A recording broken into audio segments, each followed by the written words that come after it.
So we're right to get started now after all the panic of technical issues and daylight saving time and all that. You'd think we'd be fairly well organised with time because we're both all on the same side of the globe this time, but daylight saving has thrown us out a little bit. Just to introduce myself, I'm Jennifer Jones from Tracking Down the Family, and I'd like to welcome you to Speaker's Corner. This will be recorded for anyone who comes in a bit late. So we have hello to Anne and Barbara, and I may have missed some other names coming through, but I'll be keeping a bit of an eagle eye out from now on, now the panic's over. Here's Diane. Diane, the FH Bowerbird. Diane, another Aussie friend joining us. So how are you, Diane? I hope you've had a good Easter weekend. So here in Australia, it's Monday morning, and we're almost done with the holiday weekend. So Easter is a busy time in our city for us. We have the Bendigo Easter Fair, and it's huge. People come from all over Australia for it. So it's a very, very busy weekend. So I guess people will be packing up, ready to head off now. So, and I know Easter's a busy time for everyone with family, so I'm very appreciative of anyone who takes time out from their family to come along. So yes, here we are for our April Speakers Corner already, and this is for anyone who hasn't been to Speakers Corner before. This is where we have two guests come along, and they will tell us a story to a theme from their family history, or from perhaps it may be just history, a historical story, or a story about place. So today for our preview, we have Jane Chapman from New Zealand and Lex Knowlton from Australia. They have just both joined me to give us a sneaky little look at their stories that they'll be telling later in the week. So welcome to you both. It's so great to have you both here. Thank you, Jennifer. Yeah, thank you so much for coming. I'm really looking forward to hearing your stories. They just sound so interesting. I've had a little peek at Jane's a little while ago when she had posts on her One Place Study publication. So, but that was a while ago, and I don't even remember much about it. So I'm looking forward to catching up with that. So the theme this time is stories from down under. So that's what we have for you today. So it really is a treat to have two great storytellers today, and from Australia for a change. We don't get to have that many Aussie storytellers during the year, or New Zealand storytellers, Jane. So yes, so we're basically Australians. Yeah, exactly. I consider we're all Australians, aren't we? Or perhaps we're all New Zealand. I'm just kidding. I can see that friendly Aussie-New Zealand rivalry coming out here. Exactly. So you will know Jane from her BJNL's genealogy as a wonderful family history writer, and also from her One Place Study, Kyburn Diggings. And today her story is from that One Place Study. It's about a tragedy that occurred at Kyburn Diggings. But I'll leave it to you, Jane. Over to you. We're looking forward to hearing about what you have planned for us later in the week. Okay. Well, the Kyburn Diggings was a coal mining area in Central Otago, New Zealand. And Central Otago, for anyone who doesn't know, is at the bottom of New Zealand's South Island. We're very imaginative in this country. We have two main islands. One's a North Island and one's a South Island.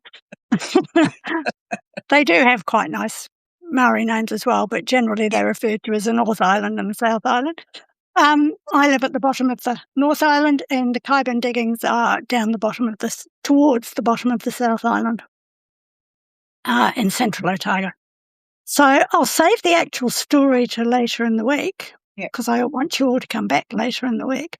Exactly. But today I thought I'd just sort of set the scene and tell you about the location of the story and briefly about the 4 young people who died in July 1891 on Mount Nobler. Now, Mount Nobler is in the Kakanui mountain range. The mountain stands at 1,550 feet metres, which is about 5,085 feet.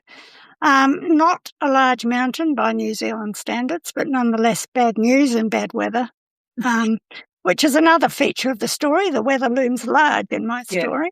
Yeah. Oh, hi, Carla. Say a quick hello to Carla. Good to see you. Hi, Carla. Yeah.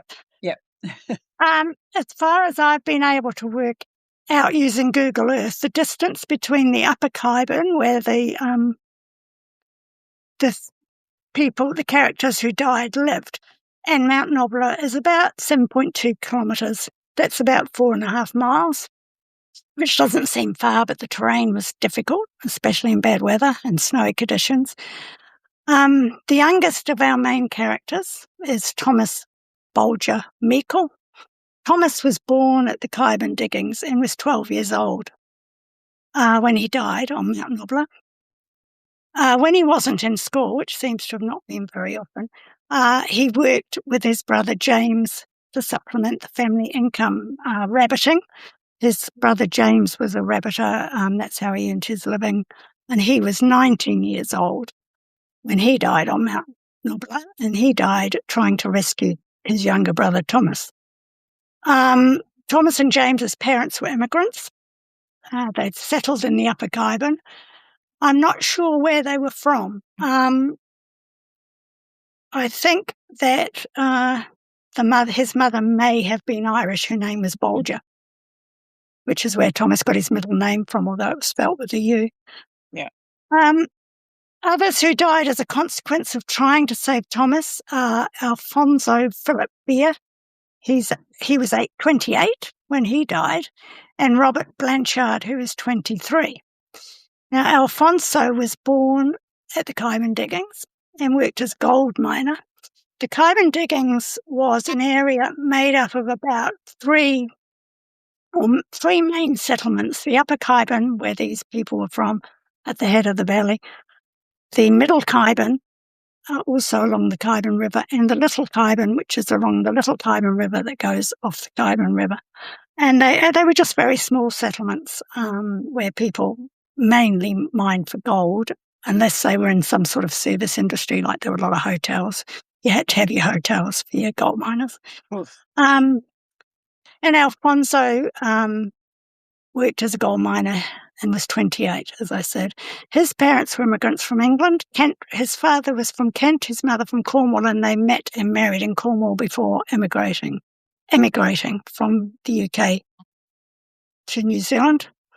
Robert Blanchard, the other one, worked also as a gold miner. He too was born at the Khyben diggings. His parents were from England. His father was from London. I'm not sure where his mother was from. So all the people that died were actually born in the Khyben, but their parents were all immigrants.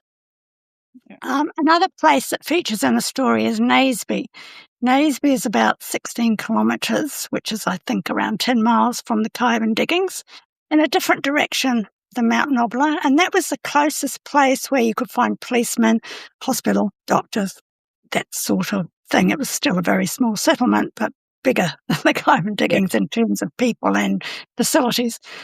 You'll also hear mention of Macready's station, a large high country sheep station owned by David and Jane Macready, and it sort of sits between the Khyben diggings and Mount Nobla, and it was Thomas and James had permission to rabbit there and also to cross the land, and in fact they had a hut on the property where they stayed when they went rabbiting. So that sort of sets the scene of what was there. Now, the story itself, in which all these people died, relates to four of them trying to rescue Thomas. The weather was atrocious, and in the end, it involves a lot of snow and an avalanche. And I'll leave the rest perhaps till later so that you can see what actually happens. But that sort of tells you the main ingredients of the story, I suppose. And that's all we need. Just come back later in the week and we'll hear all the other bits and pieces that fill in the gaps. That was just perfect scene setting, Jane. So looking forward to hearing about what happened on Mount Nobla. So we also have our Aussie friend here, Lex Knowlton. So Lex is a another great family history writer, and she has written some wonderful family stories on her publication, and also writes, I suppose you'd say, hints and tips and research, ways to go about your research. And I have to say, it makes me really happy to see someone so young involved and enthusiastic about genealogy. And Thank you. I can't help thinking that when you get to our age, you're just going to be an absolute expert in the field. So Something I've thought about sometimes is how could you encourage younger, could I try to contact the local library in the school holidays, a teen genealogy, to try to get more interest for some younger people to it's actually a great I got interested when I was 18, but I'm probably very unusual. Yeah. I do remember when my grandchildren, I think they all do family history in school and have to find out the name of their great grandmother and things like that. And I can remember them being quite excited about that. So, maybe there's a bit of latent interest in something. Yeah. So I think that's a great idea. Anything we can do to pull in a few younger ones and, enthusiasm and just keep it going, because we know what will happen down the track, because we're not here forever. So, yes, but anyway, that's not what we're here for today. Today we're here to hear Lex's little preview of sneak peek of her story for later in the week. So go ahead, Lex. So I'm going to be talking about a convict who was transported to the New South Wales colony in the 1830s, but where his story obviously starts back in England, and that's where because I don't want to give away too much of the story, so I'll kind of do the background of what led up. So he was born in about 1809, and this is just when the Industrial Revolution is really starting to ramp up. And by 1815, when the Napoleonic Wars had ended, a lot of men were coming back and there was a big population boom. But during the wars, they had started using kind of these threshing machines to help out with the there wasn't as many men there because they were out over fighting. But then when they came back, the people kind of running these farms were like, well, why are we going to pay 10 men when we only have to pay 2 to run these machines? And so there's now a lot of people finding themselves out of work, and work that they'd done for hundreds of years, and threshing in particular, I believe, was kind of their winter work. And that was really important for basically keeping their families alive during the harsher winters. So there was this, he's from Andover, and there was this, not a gentleman, he was kind of a bit of an upstart named Robert Tasker, and his dad was a blacksmith. So he'd kind of learnt ironworking and that kind of stuff as a child. And he was a bit of a businessman, and he went out and he founded with his brother the Waterloo Ironworks in Andover. And he, sorry, I'm just looking through my notes here. And he basically could see that he was building these machines that were able to take over these men's jobs, and it upset a lot of the men in the area. And Isaac Mans, the man that I'll be talking about, they kind of got together, and I don't want to give too much away, but it was a riot, and they were what was known as kind of machine breaking was the charge that they got labelled with. But these riots were taking place across the UK at that time. They were called the swing riots, and they were basically displaced young men who suddenly found themselves out of work, going and breaking the machines that were taking their jobs. And I think, something to think about on top of that is that at this time, I don't think that we can understand the level of dire poverty that they would have been facing today in the developed world that we live in. These men, they wouldn't have been able to, toddle off down to the local centre and get off the dole if they lost their job. It would have been my family's going to starve to death if I don't have work. And they did have poor law and things like that. And I actually did the poor law unit through Farrell's Tutors, which was really interesting to learn about that. And so there was relief, there was poor relief, but it could be difficult to get. It wasn't always reliable. You could be taken off of it at the drop of a hat. you were also assigned to a parish when you were born. So, like, you might have been born somewhere and then your family moved to the other side of the country, and that's where you have your whole life. But you all of a sudden find yourself in, down times, and the parish that you're in is like, well, we're not responsible for you. You were born in that parish. They're the ones that are responsible for you. So it's like, okay, uproot my whole life and move to the other side. So yeah, it wasn't very a very nice time if you found yourself in that situation. So that's why a lot of these young men and young women too, there were a lot of most convicts were sent because of theft related crimes, because they were very, very desperate. But yeah, that's kind of the background. And Andover as well was particularly bad, like their workhouse. I know there was like the Andover workhouse scandal in the 1840s. And we looked at that in that poor law unit that I did. So they were a particularly rough place where he was from. So yeah. and there was a little bit about I wrote it down somewhere where then they were, here we are. In the 1830s, around Andover, the bread allowance for the poor law per man was half of what they were entitled to in 1795. So, wow, yeah, it was really a very, very rough time. Yeah. But yeah, I don't want to go too much more in depth to what happened. But and yeah, we will get to Australia eventually. He'll be transported. But yeah. And you probably said at the start, I may have missed it. What year was this that just he was transported in 18. It was the 1830s. I know that. Right. Yeah.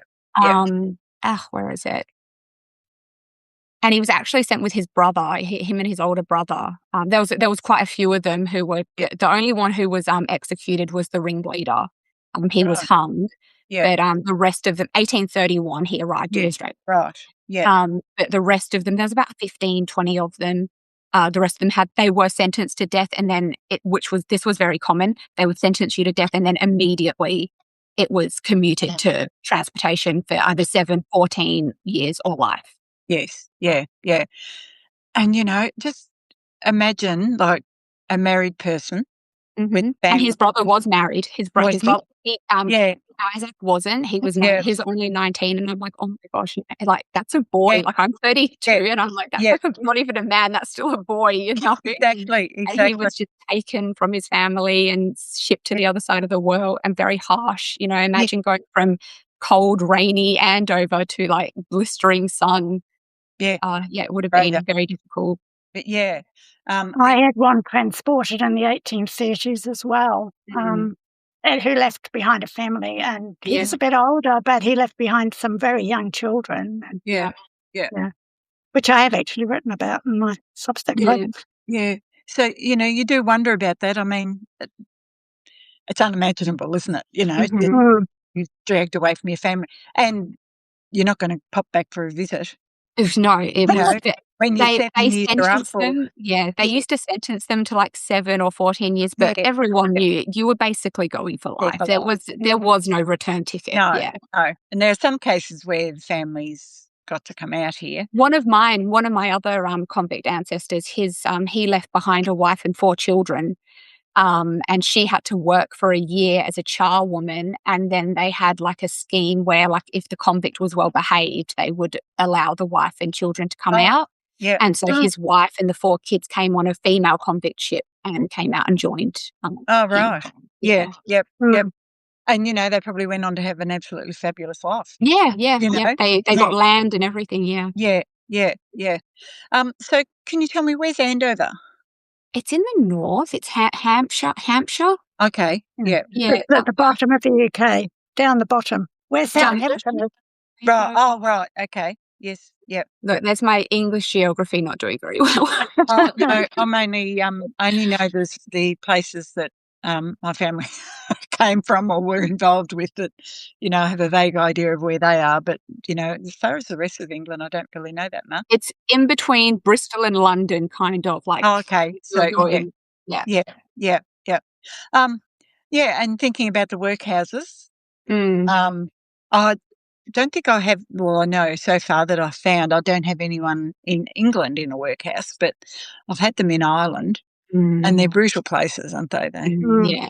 They really are. Yeah. Well, they were designed to be. They were designed for you to only go there if you were desperate. Yes, that's right. Yeah. Jane, can I ask you about your one study? Because I thought it was closer to where you lived, No. So it's quite a distance. Yeah. Yeah. How, as a person who's studying a one-place study from mine's a long distance, but it's the same thing. How does that affect, the work you do? Well, it doesn't. The reason I picked it actually was because one of my husband's second great grandfathers lived there for a short while, and his great grandmother as well. She was born there and grew up there, and I got quite interested in the place because, particularly during that period, early 1860s, through when the gold rush was on and all that sort of stuff. But a lot of the things I want, a lot of the files I want are in the National Archives, which is really good. Sometimes they're in the Dunedin repository, so I have to wait until I get down there. Some of them are digitised, some of them aren't. Yeah. So sometimes I have, like last time we went south, for example, we went to the Dunedin and I went into the, with the list, into the archives. But a lot of them they're already digitised, or I can get in Wellington. Some of them. I don't know if you remember the series I did about the murder of Mary. Oh yes. What was her name? I've forgotten her name now. I don't know. I remember it. Yeah, all those papers, all the Justice Department papers, all those papers were in the National Archives. Yeah. In Wellington, and I live in Wellington, so I just go down the road, basically. Yeah. And the National Archives is really good because if it's not if it's digitised, you just use it under Creative Commons. If it's not digitised, you can go in and copy it, but then they just require you to get their permission to put it, and they never to put it on your blogs or whatever, and they never decline you. It's just it's just a process. Just a process. So a lot of the records I need I can get, and we've always been in the habit of going south once a year anyway. And we always go to the Kyburn diggings. Not that there's anything there anymore. No. The cemetery's there. The hotel is there, but there's very few people. I think about 6 people live there on farming. Yeah. It's a very, very much a wilderness area. I mean, there are no trees there, for example. It's just tussock land. And it's on the Maniatoto Plain, which is quite high up. I don't know on average how high, probably about 400 metres or something. It's a plain that's high up anyway. Yeah. And so it's very cold in winter and very warm in summer. Right. And I mean, these days it's just a wilderness, basically. Yeah. There's nothing much there. There are, actually, I haven't been recently to the Naseby Museum, but I believe that there are some records there as well, especially cemetery records. Okay. So, yeah. Yeah, it's great that we can get them online these days, isn't it? but I mean, it is a long way away, but as I said, we go down regularly anyway. I don't know how much longer we'll be going south. The older you get, the less far you want to travel. That's right.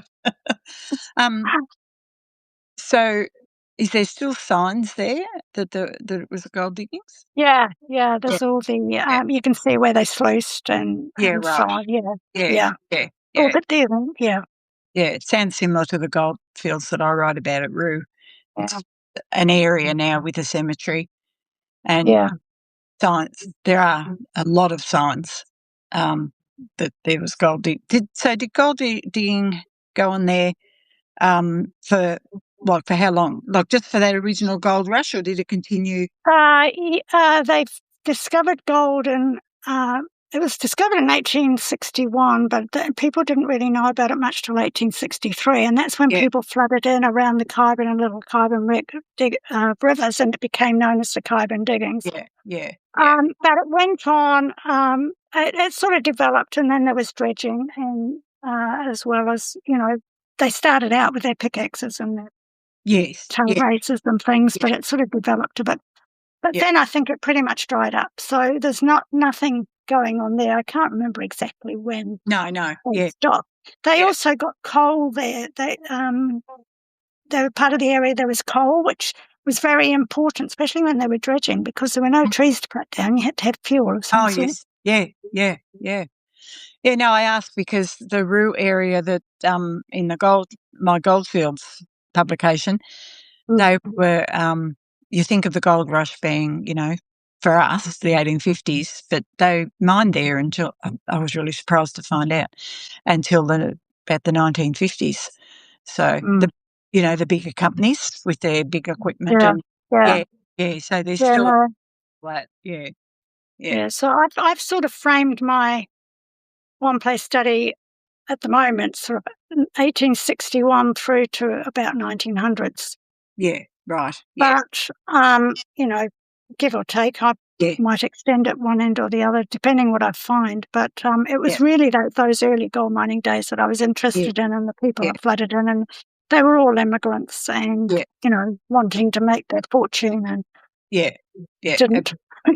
Yeah, and they did. I saw something somebody had written. I think it was the granddaughter of my husband's second great grandfather, and she had written that he was a man that was always chasing rainbows. Oh, And I okay. think to have gone there when he went there in early 1860s, he was definitely chasing rainbows. Yes. Yeah. So many of them were, weren't they? um, I can't see that. Can either of you see that comment? Yes, can. I don't. I was going to put a post after I spoke about Isaac Mann's, because I didn't want to spoil anything, Barbara, to answer your question. Yeah. I will put a post up afterwards if people want a bit more detail. Yes. And to look at some of the sources and stuff. Yeah. Oh, no, I really look forward to that. And there's so many questions I could ask you, both of you, but I'm not going to. I'm going to save it because you may even answer them in, when you tell us the full story of your stories.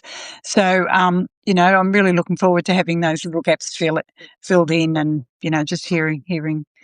Because even though, like, I've read Jane's story, and this is what's great about Speaker's Corner. We love family stories, and we love writing them, and we love reading them, and that's absolutely fabulous. But just as good are the oral stories, and they're different.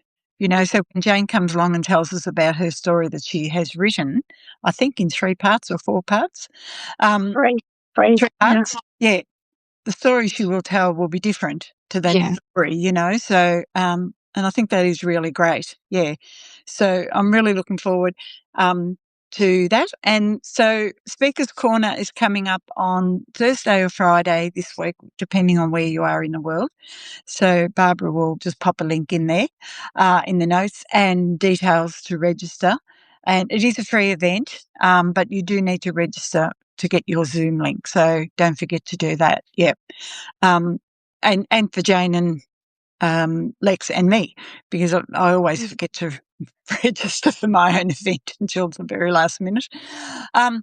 So we do need that Zoom link so you can get in. So don't forget to do that. And we look forward to seeing you there. But I'll also say, just as a quick pointer, coming up this week, we have Mission Genealogy. And I love mission genealogy, and that's probably why I'm doing a pointer towards it. So that's Tuesday, Wednesday, once again, depending where you are, and at two time zones to fit in with, us on both sides of the world. So mission genealogy is really, it's great. It's a spot where you can come along. It's not recorded, and chat with like-minded people, and depending where that chat goes is what we talk about for the day. And I always find I end up learning something in relation to family history, or how to research this or that, or Substack, something I didn't know or I didn't know how to do, So, so we'd love to see you all there. So that's coming up this week too. And then Speaker's Corner later in the week. So, yes, do check your calendar for those events. And once again, I would like to, we're just about there, I think. So I'd like to thank Jane and Lex for coming along today and, taking time out from their busy family weekend, and for just setting the scene for us and giving us little cliffhangers that we can come along and, hope listen to later in the week. So thank you to both of you. I do appreciate you doing that. And also for everyone who has come along today. As I said, it's a busy weekend for us all this weekend. So, I'm very appreciative of everyone taking the time out. And I know it's not easy when we have family around to do that. Yeah. As great as it is to have family around, it's wonderful. Yes. So much love and appreciation to you all. And I will see you on Speaker's Corner on later in the week. So check the calendar and for your time zones. So thank you very much. Jennifer.